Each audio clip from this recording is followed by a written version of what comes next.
Jėzus sako, žiūrėkite, saugokitės bet kokio godumo, nes jei kas ir turi apšiai, jo gyvybė nepriklauso nuo turto. Ir vis dėlto daugelis iš mūsų tiki dideliu melu, kad būti mylimam reikia turėti. Pinigai, grožis, tobula išvaizda, aukšta padėtis, mums atrodo, kad tai suteikia gyvenimui vertę. Bet ar mums to kada nors užtenka? Ne, nes norime vis daugiau ir visada per mažai.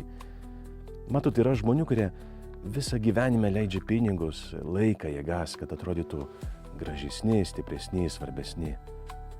Bet taip yra jau gyvenime, kad visada atsiras kas nors už tave gražesnis, turtingesnis, sėkmingesnis.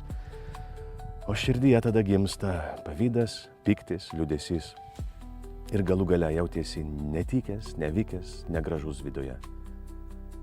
Tikrasis gyvenimas nepriklauso nuo to, ką turi. Jis priklauso nuo ryšio su viešpačiu. Jis moko tave pamatyti savo tikrai grožį.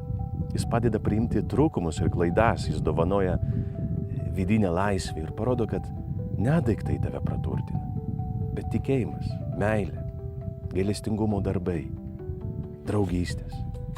Paklauskime šiandien savęs, tai ką turiu, pinigai, kūnas, darbas, valdo mane, ar aš valdau tai?